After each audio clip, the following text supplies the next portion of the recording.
बाबा, आखिर मेरी माँ कौन थी? आज तक आपने न कभी उनकी कोई तस्वीर दिखाई, न कभी मुझे उनके बारे में कुछ बताया है। अब तो मैं कॉलेज में भी जाने लगी हूं और हर लड़की मुझसे मेरी माँ के बारे में सवाल करती है। अमीर अपनी बेटी आयशा को बड़े ध्यान से देख रहा था। उम्र सिर्फ 17 बरस थी, लेकिन वक्त से पहले ही समझदार हो गई थी। यह सवाल तो वह बचपन से ही पूछती आई थी, लेकिन अमीर के पास उसके सवाल का कोई जवाब नहीं था। इस बार भी जब वह खामोश रहा तो आयशा की आंखों में आंसू आ गए। रोते हुए वह कहने लगी, बाबा, बस बहुत हो गया। अब मैं और यह बर्दाश्त नहीं करूंगी। आपको मुझे आज बताना ही होगा कि आखिर मेरी माँ कौन थी और इतने सालों से आपने मुझसे यह सब छुपाकर क्यों रखा। अमीर इसी घड़ी से डर रहा था, लेकिन उसकी बेटी जैसे आज सब कुछ जान लेना चाहती थी। आखिर कब तक वह उससे यह बात छुपा कर रख सकता था? फिर उसके दिल ने फैसला किया कि आज वह वक्त आ गया है कि वह उसे बरसों पुरानी 20 साल पहले की वह कहानी सुना दे जो उसने अपने दिल में छुपा कर रखी हुई थी। मेरी बेटी की माँ कौन है? वह कहां से ताल्लुक रखती है? उसकी तस्वीर इस घर में क्यों मौजूद नहीं?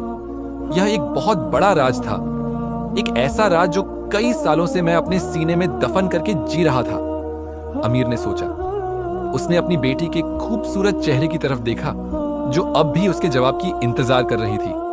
फिर उसने अपने दिल पर रखा हुआ बोझ हल्का महसूस किया और कहने लगा, आयशा, क्या तुम यह बात जानना चाहती हो कि तुम्हारी माँ कौन थी और मैंने तुमसे यह बात क्यों छुपा कर रखी?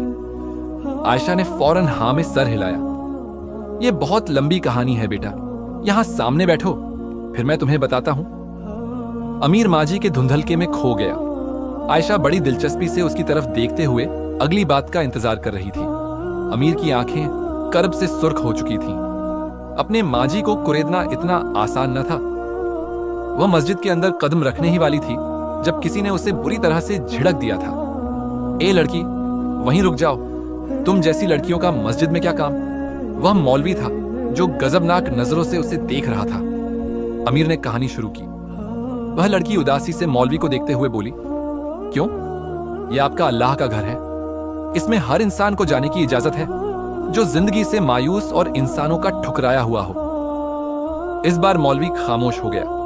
वह समझ गया था कि यह लड़की इंसानों की ठुकराई हुई है, तभी तो इस कदर मायूस नजर आ रही थी। तभी उसने आगे बढ़कर उसके सर पर हाथ रखा और कहने लगा, बेटी, अभी जमात का वक्त होने वाला है। मर्दों की एक बड़ी तादाद इस मस्जिद में आएगी, इसलिए मैं नहीं चाहता कि किसी गैर मर्द की नजर तुम पर पड़े। तुम कौन हो? हमारी बस्ती की तो नहीं लगती। अगर तुम्हारे पास कोई ठिकाना नहीं है तो तुम मेरे साथ मेरे घर चलो। वह उस्ताद मस्जिद के इमाम थे, तभी तो उनके अल्फाज में नरमी आ गई थी। लड़की ने सर झुकाकर कहा, मौलवी साहब, आप एक नेक इंसान हैं। अगर मैं आपके घर जाऊंगी तो कहीं आपका घर नापाक ना हो जाए। मौलवी साहब को हैरत का झटका लगा। वह बोले, क्या हुआ बेटी? ऐसी बातें क्यों कर रही हो? भला किसी इंसान के जाने से मेरा घर नापाक क्यों होगा?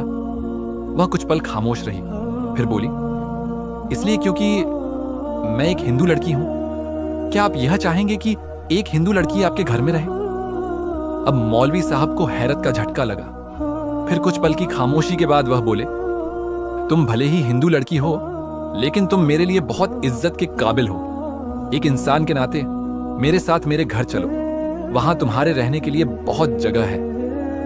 उस लड़की ने अपनी सफेद चादर को और फैला लिया और खामोशी से इमाम साहब के पीछे उनके घर चली गई। इमाम साहब ने अपनी बीवी को सख्ती से ताकीद की कि अभी इस लड़की से कुछ भी पूछने की जरूरत नहीं है। यह परेशान हाल लड़की है, इसलिए इसे सिर्फ खाने पीने का पूछ लो। अब वह बिल्कुल खामोश, चुपचाप पूरे घर को देख रही थी। ऐसा लगता था सिवाय दोनों मियाँ बीवी के इस घर में और कोई नहीं रहता। फिर वह इमाम साहब की बीवी से पूछने लगी, क्या आपके बच्चे नहीं हैं? वह औरत बोली, नहीं, मेरे 2 बच्चे हैं, एक बेटा और एक बेटी। बेटी शादीशुदा है और अपने ससुराल में रहती है, जबकि बेटा अभी शहर गया हुआ है। वह वहां पढ़ाई कर रहा है। इस घर में गहरी खामोशी और सुकून था। वह एक चारपाई पर लेटकर आंखें बंद कर ली। 3 दिन से भूखी प्यासी भटक रही थी। आज पेट भरा और सुरक्षित ठिकाना मिला तो वह अर्ध बेहोशी में गहरी नींद सो गई। जब उसे होश आया तो किसी के जोर से बोलने की आवाज पर वह एकदम उठकर बैठ गई। सामने खड़ा नौजवान सफेद लिबास पहने अपने माँ बाप से बहस कर रहा था। आखिर इस हिंदू लड़की को इस घर में रखने की क्या जरूरत थी? ये न जाने कौन है, आपने बिलावजह ही किसी से दुश्मनी पाल ली है। वह लड़की समझ गई कि यह उसी के बारे में बात हो रही है। न जाने अब इस घर में उसे जगह मिलेगी या ये लोग भी उसे बाहर निकाल देंगे। लेकिन इमाम साहब ने अपने बेटे से कहा, सलीम, वह लड़की बेआसरा है, लावारिस है। अगर मैं उसे घर में जगह नहीं दूंगा तो बस्ती का कोई और शख्स उसे पनाह दे देगा। लेकिन उसके इरादे और नियत क्या होंगे, यह खुदा ही बेहतर जानता है। हमारे घर में उसकी इज्जत महफूज है। इमाम साहब की बात सुनकर उस लड़की की जान में जान आई, वरना उस नौजवान के गुस्से को देखकर तो वह डर ही गई थी कि शायद अभी हाथ पकड़कर वह उसे इस घर से बाहर निकाल देगा। उसने अपने आप से वादा किया कि वह अब इस नौजवान के सामने नहीं आएगी। जब भी वह घर में होगा तो वह कहीं छुप जाया करेगी। उसके पिता ने तो उसे बिना कुछ पूछे ही घर में जगह दे दी थी। लेकिन सलीम दिल में सोच रहा था कि वह इस लड़की से जरूर पूछेगा कि वह कौन है और कहां से आई है। अगर वह हिंदू लड़की है तो फिर इस घर में रहना उसके लिए ठीक नहीं होगा। उसी रात उसे अकेला देखकर वह उसके पास गया। उसे देखकर घबराकर वह चारपाई से उठकर खड़ी हुई। फिर सलीम तेज लहजे में उससे बोला, देखो, अब्बा को बेवकूफ बनाकर तुमने इस घर में जगह हासिल कर ली है, लेकिन तुम एक हिंदू लड़की हो और हमारे घर में तुम्हारा खाना पीना भी जायज नहीं। इसलिए साफ साफ बताओ, किस मकसद से इस घर में आई हो? वह उसकी बात सुनकर उदास हो गई। फिर बोली, मैं हिंदू लड़की जरूर हूं, लेकिन मैंने अपना खानदान सिर्फ इसलिए छोड़ा है क्योंकि मैं मुसलमान बनना चाहती हूं। उसकी बात सुनकर सलीम के होश उड़ गए। वह बोला, क्या सच में यह बात तुम अपनी मर्जी से कह रही हो? तुम पर कोई जोर जबरदस्ती तो नहीं? उसने नकारात्मक में सर हिलाया। फिर कहने लगी, मेरा पूरा खानदान हिंदू था। मैं उन्हीं के साथ हंसी खुशी जिंदगी गुजार रही थी। हमारे बगल वाले घर में एक हाफिज एक कुरान नौजवान रहता था। रोजाना उसकी तिलावत की आवाज सुनकर मेरे रोंगटे खड़े हो जाते थे। मैं महसूस करती थी कि इन अल्फाज का असर मुझ पर कुछ ज्यादा ही हो रहा है। मैं हर रात उसकी तिलावत सुनकर एक अजीब सी कैफियत महसूस करती थी। फिर मेरे दिल की हालत बदली और मैंने फैसला किया कि मुझे भी मुसलमान बनना है। जब मेरे पूरे खानदान को यह बात पता चली तो वे मेरे दुश्मन बन गए, मुझे जान से मारना चाहते थे। इसीलिए मैं वहां से भागकर इस बस्ती में आ गई। यूं तुम्हारे बाप ने मुझे पनाह देकर इस घर में जगह दे दी। अगर वे मुझे ना बचाते तो कभी ना कभी मैं अपने खानदान के हाथों मारी जाती। अब सलीम परेशान हो गया। सोचने लगा कि अगर इस लड़की को घर में रखा तो एक ऐसे खानदान से दुश्मनी मोल लेने का खतरा पैदा हो जाएगा जो बहुत खतरनाक हिंदू खानदान है। लेकिन दूसरी तरफ इस लड़की की इज्जत और जान भी महफूज न थी। फिर जब उसने अपने पिता से इस बारे में बात की तो उन्होंने कहा, अगर वह मुसलमान बनना चाहती है और उसके दिल की दुनिया बदल गई है तो हमें उसकी मदद करनी चाहिए। यह कहकर दोनों बाप बेटे ने उसे कलिमा पढ़ाकर मुसलमान कर दिया। उस दिन वह बहुत खुश हुई। इमाम साहब ने उसका नाम जरीना रखा। नौजवान का नाम सलीम था। यूं जरीना अब इसी घर में रहने लगी। लेकिन एक रात दरवाजे पर जोर जोर से दस्तक हुई। घबराकर पूरा घर जाग गया। जैसे ही सलीम ने दरवाजा खोला तो उनके दरवाजे पर खड़े 5-6 नकाबपोश आदमी उनसे पूछ रहे थे कि कोई नौजवान लड़की तो यहां नहीं आई। सलीम समझ गया कि जरूर वे लोग उसी लड़की की तलाश में आए हैं। वे शक्ल से ही बहुत खौफनाक लग रहे थे। तभी उन्होंने सलीम को पीछे धकेलकर अंदर आकर लड़की को तलाश करने लगे। इमाम साहब और उनकी बीवी की डर से बुरी हालत हो गई। सलीम भी घबरा गया। लेकिन जरीना जो कमरे में सो रही थी अब वहां मौजूद नहीं थी। उसका कहीं नामो निशान न था। फिर सारे लोग उसे ढूंढकर चले गए, लेकिन उन्हें वह नहीं मिली। सलीम भी हैरान था क्योंकि वह तो अभी अभी दूसरे कमरे में ही सोई हुई थी। अचानक उठकर कहां गायब हो गई। लेकिन शुक्र था कि उन लोगों को जरीना नहीं मिली और यूं उन लोगों ने परिवार को कोई नुकसान नहीं पहुंचाया। उन लोगों के जाने के थोड़ी ही देर बाद जरीना अंदर आई। इमाम साहब उसे देखकर हैरान रह गए। फिर पूछने लगे, बेटी, तुम कहां चली गई थी? अभी तो तुम अंदर ही मौजूद थी। जरीना ने सर झुकाकर कहा, मैं मस्जिद में जाकर छुप गई थी। जानती थी कि वे लोग मुझे तलाश करेंगे। अगर वे मुझे ढूंढ लेते तो फिर जबरदस्ती अपने साथ ले जाते। इसलिए उनके डर से मैं मस्जिद में चली गई थी। मस्जिद में वे दाखिल नहीं हो सकते थे, वह पूरे यकीन के लहजे में कह रही थी। लेकिन सलीम हैरान था कि अगर वह मस्जिद गई थी तो दरवाजा तो खुला होना चाहिए था, लेकिन दरवाजे पर तो कुंडी लगी थी। लेकिन फिलहाल यह बातें सोचने का वक्त नहीं था। शुक्र था कि जरीना की जान और इज्जत दोनों महफूज रहीं। फिर इमाम साहब कहने लगे, अब तुम्हारा यहां रहना ठीक नहीं है, इसलिए हमें यह घर छोड़कर जाना होगा। जरीना बोली, मेरी वजह से आपका पूरा खानदान बहुत परेशानी का शिकार हो गया है, इस सब की जिम्मेदार मैं हूं। लेकिन इमाम साहब बोले, परेशान मत हो बेटी, दरअसल हमारे शहर में भी एक छोटा सा घर है। जब मेरा बेटा शहर में पढ़ाई कर रहा था तो वह उसी घर में रहता था। अब हम उस घर में चले जाते हैं। इस तरह से तुम्हारी जान और इज्जत दोनों महफूज रहेंगी। जरीना सर झुकाकर बोली, नहीं इमाम साहब, वे लोग मुझे हर जगह तलाश कर लेंगे, इसलिए आप लोग नहीं, सिर्फ मैं ही वहां जाऊंगी। लेकिन इमाम साहब की बीवी बोली, तुम हरगिज अकेली वहां नहीं जाओगी, बल्कि मेरा बेटा सलीम भी तुम्हारे साथ जाएगा। हम ऐसा करते हैं, तुम दोनों का निकाह पढ़ा देते हैं, इस तरह तुम एक साथ उस घर में रह सकोगे। तब जरीना ने सर झुका लिया। वह उनकी बात नहीं टाल सकती थी। उसके सीने में एक ऐसा राज दफन था जिसे अगर वह उन लोगों को बता देती तो शायद वे उसकी शक्ल भी देखना पसंद न करते। लेकिन अभी वह जिन मुश्किलात से गुजर रही थी, उसने सोचा कि उसका खामोश रहना ही ठीक है। सच्चाई सामने आने पर वे उसे धक्के देकर यहां से निकाल देते। फिर सादगी से 4 लोगों की मौजूदगी में जरीना और सलीम का निकाह हो गया। यूं सलीम उसे लेकर शहर आ गया।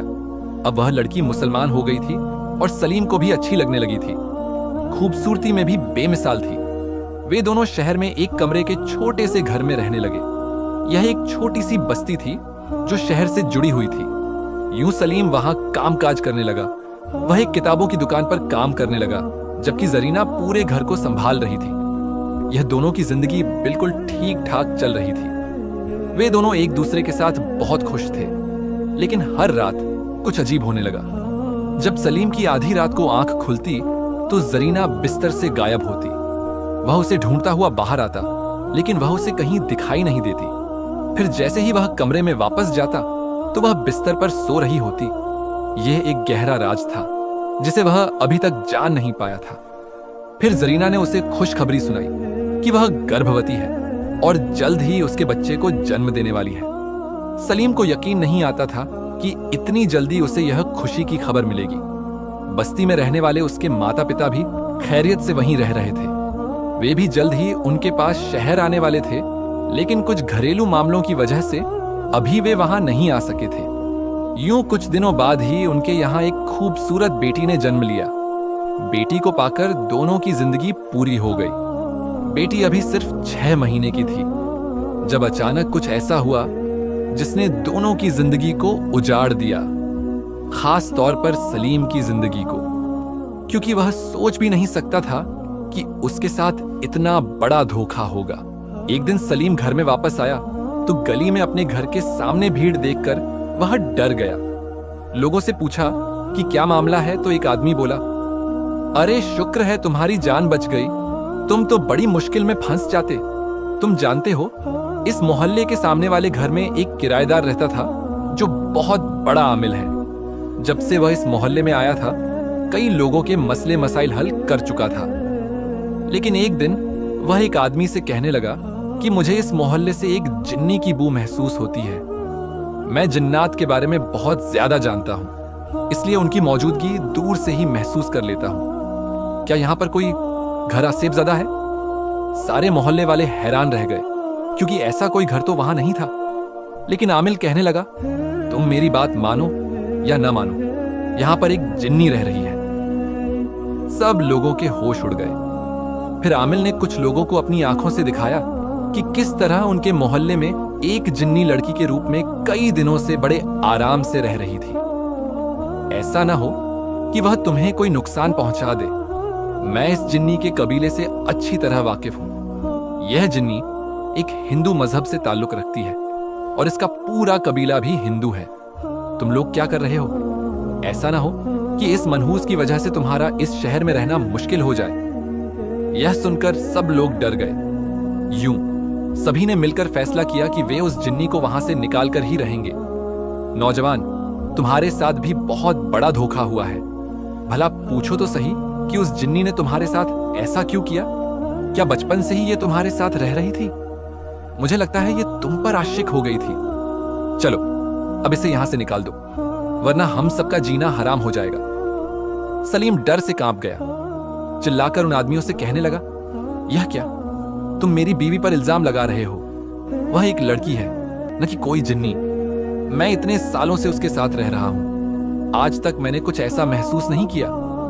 लेकिन लोग किसी तरह भी नहीं मान रहे थे। उन्होंने जिद पकड़ ली कि वह आमिल ही आकर फैसला करेगा कि उसकी बीवी एक लड़की है या फिर एक जिन्नी। थोड़ी ही देर में आमिल सामने से चलता हुआ आया। उसने सलीम के कंधे पर हाथ रखा और कहा, नौजवान, तू मेरी दाढ़ी देख रहा है। मैं हरगिज झूठ नहीं कह रहा। तुम्हारी बीवी एक लड़की नहीं है, बल्कि एक जिन्नी है। यह सिर्फ अपनी जान बचाने के लिए तुम्हारे साथ रह रही है। अगर तुमने इसे छोड़ा तो इसे फिर से इसके कबीले के हिंदू जिन्न अपने साथ ले जाएंगे। लेकिन तुम्हारे साथ रहने की वजह से यह एक ताकत के हिसार में है, इसीलिए इसने तुमसे शादी की। अगर मेरी बात पर यकीन नहीं आ रहा तो अपनी आंखों से देख लो। अब सलीम उस आमिल के साथ अंदर आ गया। जरीना तो अंदर मौजूद ही नहीं थी। हाँ, उसकी छोटी सी बेटी कॉट पर पड़ी हाथ पैर मार रही थी। वह जोर जोर से चिल्लाते हुए अपनी बीवी को आवाजें देने लगा। जरीना, कहां हो तुम? सामने आओ और इस आमिल को झूठा साबित कर दो। इन सब लोगों से कहो कि तुम एक लड़की हो, ना कि कोई जिन्नी। आमिल ने सलीम की तरफ देखा और कहा, देखो, तुम अपनी आंखों से देख लो। अभी अभी वह तुम्हारे सामने इसी कमरे में मौजूद है, लेकिन तुम उसे देख नहीं सकते। लेकिन मेरी आंखें उसे देख रही हैं। वह देखो, वह सामने वाली दीवार पर चिपक कर खड़ी है। उसकी हकीकत तुम्हारे सामने आ जाएगी तो तुम उसे छोड़ दोगे। सलीम पागलों की तरह चारों तरफ देख रहा था, लेकिन उसे जरीना कहीं भी दिखाई नहीं दे रही थी। तभी उसके रोंगटे खड़े हो गए जब उसने जमीन पर पड़ने वाला एक साया देखा। बिला शक वह साया जरीना का ही था, लेकिन वह सामने खड़ी दिखाई नहीं दे रही थी। वह बेदम होकर वहीं बैठ गया। फिर आमिल ने आंखें बंद करके एक अमल करना शुरू किया। तभी जरीना प्रकट हुई। उसकी आंखों से शोले निकल रहे थे। वह गुस्से से चिल्लाते हुए सलीम से बोली, इस आदमी को कहो यहां से चला जाए। यह मुझे बर्बाद करने आया है, हमारे घर को बर्बाद कर देगा। मैं तुम्हारे साथ रहकर महफूज हूं। अगर तुमने मुझे छोड़ा तो वे मुझे मार डालेंगे। जिस तरह से अचानक वह सलीम के सामने आई थी, सलीम को पूरा यकीन हो गया कि जरीना कोई लड़की नहीं, बल्कि एक जिन्नी थी। फिर आमिल उस जिन्नी से कहने लगा, तुम इस नौजवान का पीछा छोड़कर वापस अपनी दुनिया में चली जाओ। मैं तुम्हें एक मुसलमान जिन्नात कबीले के हवाले कर दूंगा। मेरा बहुत से जिन्नात से रिश्ता है। तुम उनके पास महफूज रहोगी, लेकिन यूं इंसानों की दुनिया में रहकर तुम महफूज नहीं रह सकोगी। यह शुक्र करो कि सिर्फ मुझे ही तुम्हारे बारे में पता चला है। अगर मेरे अलावा कोई शैतानी आमिल होता तो वह तुम्हें नुकसान पहुंचाने की जरूर कोशिश करता, लेकिन मैं एक नेक आमिल हूं। मैं तुम्हारी मदद करना चाहता हूं। जरीना वापस अपने इंसानी रूप में आ गई थी, लेकिन सलीम की हालत बहुत बुरी हो रही थी। वह सोच भी नहीं सकता था कि वह जिन्नी उसे धोखा देकर उसकी जिंदगी में शामिल हो गई थी। उसने न सिर्फ उसे धोखा दिया था, बल्कि उसके मासूम माता पिता को भी, जिन्होंने उसे पनाह दी थी। वह एक धोखेबाज जिन्नी थी। सलीम को उससे नफरत होने लगी। वह अभी और इसी वक्त उसे छोड़ देना चाहता था, लेकिन अचानक ही उसकी नजरें अपनी छोटी बच्ची पर पड़ी। वह आमिल से पूछने लगा, जब यह एक जिन्नी है तो फिर इसने बच्चे को कैसे जन्म दिया? वह भी इंसानों जैसी दिखने वाली एक खूबसूरत बच्ची को। आमिल बोला, यह अपनी ताकत से कुछ भी कर सकती है, यहां तक कि यह बच्ची भी कहीं से ला सकती है। यह तुम्हारी औलाद नहीं हो सकती। हो सकता है कि इसने बच्ची को कहीं से चुराया हो। और वह जिन्नी बिल्कुल बेबस खड़ी थी। फिर आमिल ने अपनी ताकत से उसे अपने पास कैद कर लिया और सलीम से कहा, अब मैं इसे अपने साथ ले जा रहा हूं और इसे एक हिंदू नहीं, बल्कि मुसलमान जिन्नात कबीले के हवाले कर दूंगा। वह बच्ची पड़ी रो रही थी, लेकिन सलीम को अपना कोई होश न था। वह बेबसी से उस आमिल को देखता रहा जिसने एक बोतल के अंदर जिन्नी को कैद कर लिया था। तभी अचानक उसे जरीना जिन्नी की आवाज सुनाई दी। वह चीखते हुए सलीम से बोल रही थी, सलीम, मैं तुम्हारी जिंदगी में वापस जरूर आऊंगी। इस कहानी का अंत बताऊंगी कि किस तरह मैं बेबसी की हालत में मजबूर होकर अपनी हिफाजत के लिए तुम्हारे पास आई थी। मैंने तुम्हें कोई धोखा नहीं दिया, मेरा इंतजार करना। यह कहकर वह हमेशा के लिए सलीम की जिंदगी से चली गई। वह लंबा नौजवान घुटनों में मुंह छिपाकर रोने लगा। उसे यकीन नहीं आ रहा था कि इतने सालों से वह एक धोखे के तहत जिंदगी गुजार रहा था। अब उसे इस चारपाई पर लेटी बच्ची से भी नफरत होने लगी, लेकिन उसके नैन नक्श तो बिल्कुल जरीना जैसे थे। यह कैसे हो सकता था? यह एक पहेली थी जो आज तक कभी हल न हुई थी। फिर जब गांव से उसके माता पिता लौटे तो उसने सारी कहानी इमाम साहब को सुना दी कि किस तरह से वह धोखेबाज जिन्नी इंसानी रूप धारण करके उनके पूरे परिवार को बेवकूफ बना चुकी थी। वह न सिर्फ उसकी बीवी बनकर बल्कि इस बच्ची की मां बनकर भी इस घर में रह रही थी। इमाम साहब की बीवी ने कहा, अगर वह एक नेक जिन्नी थी तो यह बच्ची कहां से आई? सलीम ने कहा, यही राज तो मैं जानना चाहता हूं कि इस बच्ची को वह कहां से लेकर आई थी और उसने यह सब नाटक क्यों किया? अच्छा हुआ उस आमिल ने सब कुछ जान लिया, वरना न जाने मेरे साथ क्या होता। फिर इमाम साहब और उनकी बीवी ने यह फैसला किया कि वे इस बच्ची को ही पालेंगे। लेकिन सलीम को उस बच्ची से नफरत हो गई थी। वह यही सोचता था कि यह जरूर उसी जिन्नी की बच्ची है, न कि इंसानों की। एक दिन इसकी असलियत भी सबके सामने आ जाएगी। इमाम साहब ने फैसला किया कि उस बच्ची का नाम वे आयशा ही रख देंगे, क्योंकि उन्होंने इस जिन्नी को मुसलमान करके उसका नाम जरीना रखा था। आयशा भी उस घर में पलकर जवान हो रही थी। यूं कई साल गुजर गए। फिर इमाम साहब और उनकी बीवी का भी इंतकाल हो गया। अब अमीर, जिसका असली नाम सलीम था, अकेला ही उस बच्ची को पाल रहा था। लेकिन वह हर वक्त उससे यह राज छुपा कर रखता था कि उसकी मां कौन थी या उसकी मां की तस्वीर कैसी थी। उसकी तो आज तक कोई तस्वीर ही नहीं थी, तो वह कैसे बताता कि उसकी मां कौन थी? कैसे एक जिन्नी ने उसे पैदा किया था, या फिर वह कहीं से उसे चुरा कर लाई थी? अभी तक यह एक राज था जिसे कभी ना कभी उसके सामने आना ही था। लेकिन आज 17 साल गुजर चुके थे। वो जिन्नी कभी लौटकर उन दोनों की जिंदगी में वापस नहीं आई थी। फिर भी अमीर को उसकी आखिरी आवाज नहीं भूली थी जब उसने कहा था कि वह लौटकर जरूर उसकी जिंदगी में वापस आएगी और उसे यह राज बताएगी कि यह बच्ची कौन है और उसे वह कहां से लाई थी। आज वह अपने सामने बैठकर अपनी बेटी को यह कहानी सुना रहा था। सलीम अली कोई और नहीं बल्कि मैं ही था और आयशा मेरी ही बेटी है। आज तक यह एक रहस्य है कि इसकी माँ या बाप कौन थे, या हकीकत में वह जिन्नी ही इसकी माँ थी। अमीर ने अपनी कहानी समाप्त की। अमीर ने देखा कि उसके सामने बैठी उसकी खूबसूरत बेटी आयशा रोए जा रही थी। वह अपने पिता के सीने से लगकर कहने लगी, मेरी वजह से आपने अपनी पूरी जिंदगी बर्बाद कर ली। किसी और लड़की से शादी ही नहीं की। अभी भी आपकी इतनी उम्र नहीं है, आप किसी लड़की से शादी कर लें। अमीर बेइख्तियार उसकी बात पर मुस्कुरा दिया और बोला, अब शादी की बारी मेरी नहीं बल्कि तुम्हारी है। मैं अपनी नन्ही शहजादी को खुद अपने हाथों से दुल्हन बनाऊंगा। लेकिन आयशा अपने दिल में कुछ और ही सोच रही थी। उसने फैसला कर लिया था कि वह उस आमिल का पता जरूर लगाएगी जो उस जिन्नी को अपने कब्जे में लेकर चला गया था। हालांकि जरीना दोबारा उसकी जिंदगी में वापस नहीं आई, जबकि उसने ऐसा कहा जरूर था।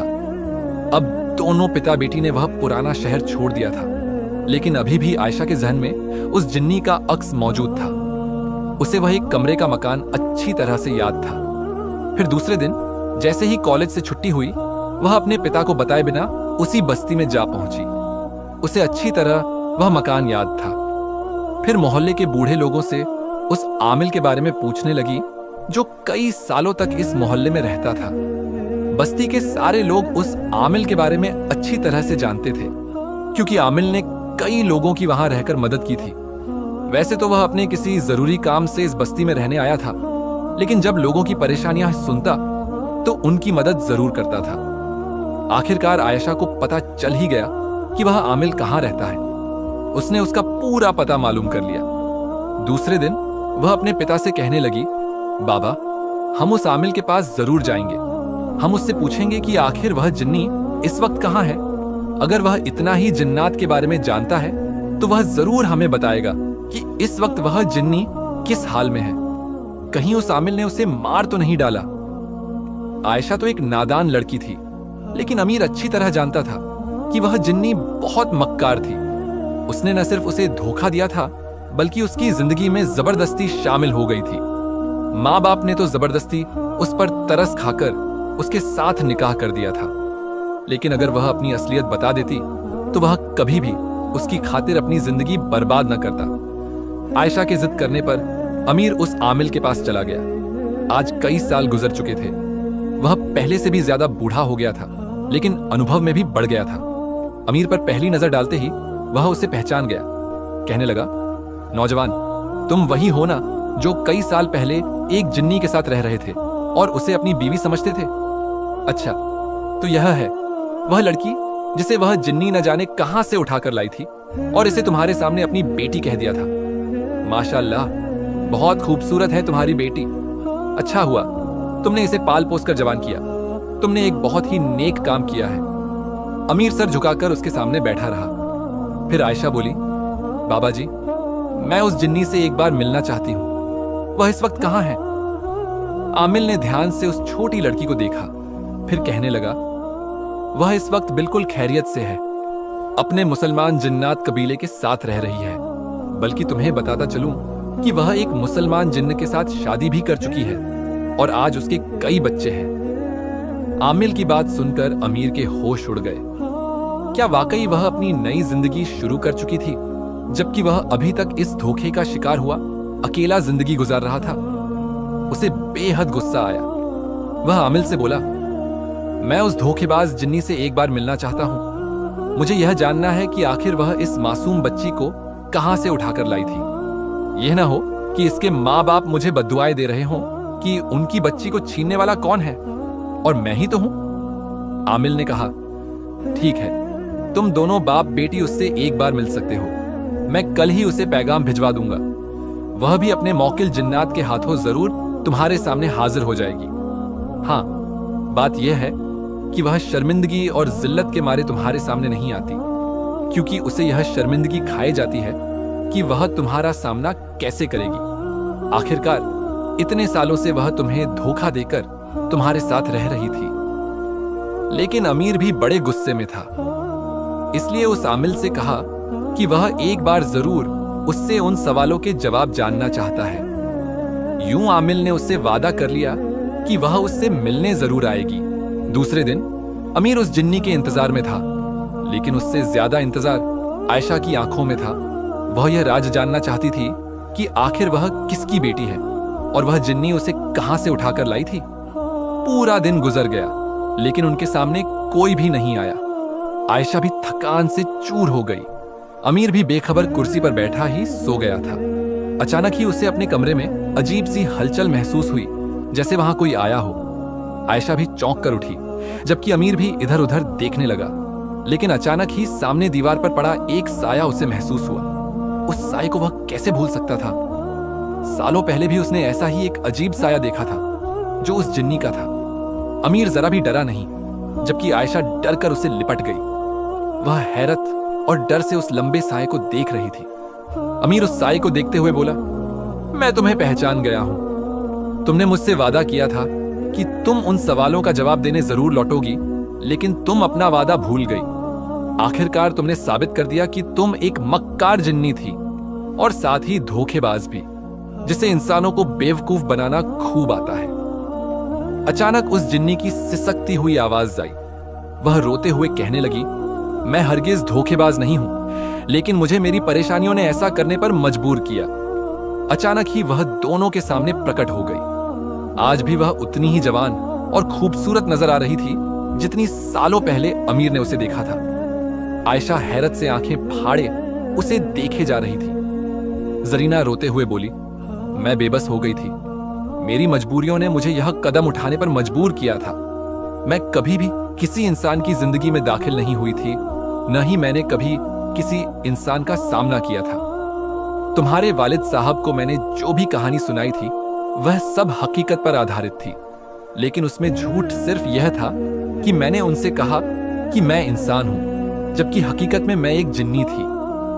सालों पहले मैं एक हिंदू जिन्न कबीले के साथ रह रही थी। एक दिन हमारे कबीले में एक मुसलमान जिन्न मेहमान बनकर आया।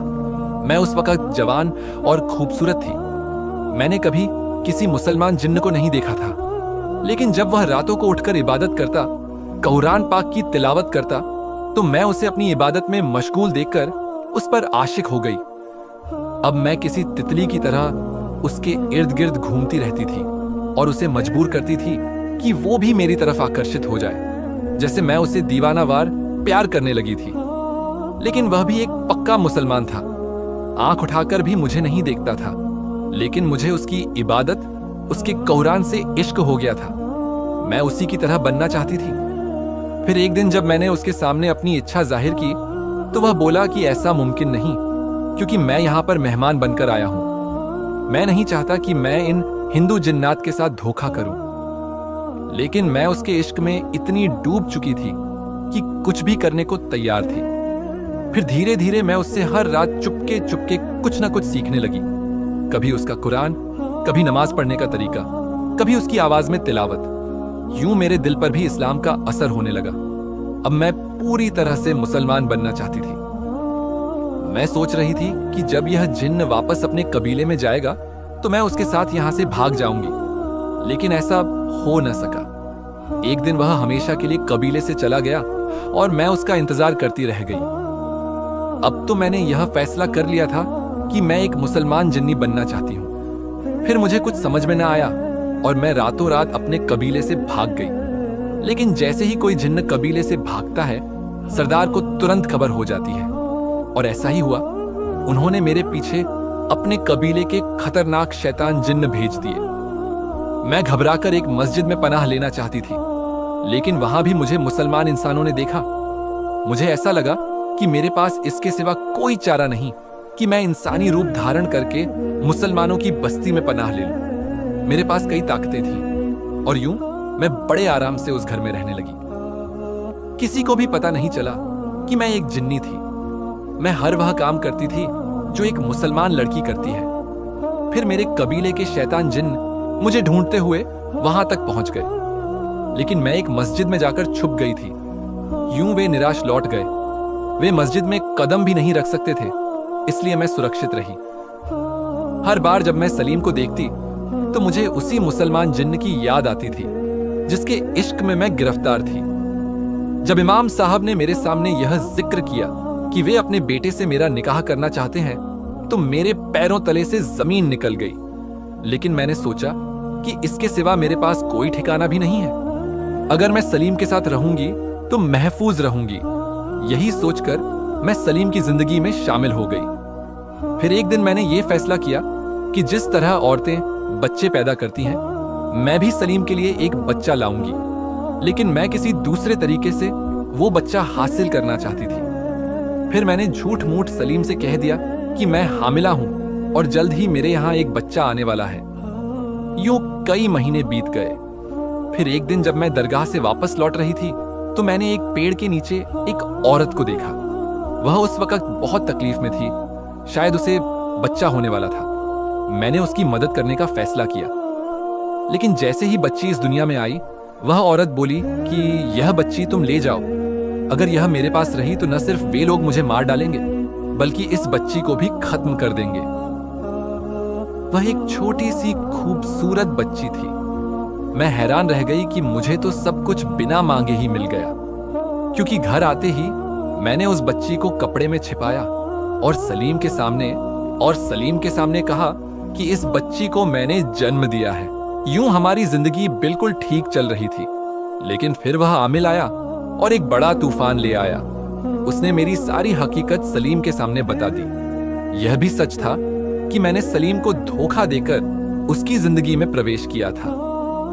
फिर उस आमिल ने मुझे एक मुसलमान जिन्नात कबीले में भेज दिया। वहां मैंने एक अच्छे जिन्न से शादी कर ली। आज मेरे 11 बच्चे हैं और मैं बहुत खुशी से उसके साथ जीवन बिता रही हूं। वह सर झुकाकर अपनी कहानी सुना रही थी, जबकि अमीर नफरत से उसे देख रहा था। फिर वह बोला, तुमने तो अपनी जिंदगी अच्छे से गुजार ली, लेकिन मेरी जिंदगी बर्बाद हो गई। मैं फिर किसी भी औरत पर भरोसा न कर सका। मुझे हर औरत के अंदर एक जिन्नी नजर आती थी। मैं जानता हूं कि तुम बहुत शक्तिशाली हो। अपनी शक्ति का इस्तेमाल करके मुझे यह बताओ कि इस लड़की की मां कौन है। मैं इसे उसके हवाले करना चाहता हूं। बेशक मैंने इसे अपनी सगी बेटी की तरह पाला है, लेकिन मैं इसे इसकी मां से जरूर मिलवाना चाहता हूं। अगर आप आगे की कहानी सुनना चाहते हैं तो कमेंट करें पार्ट 2। वीडियो देखने के लिए धन्यवाद।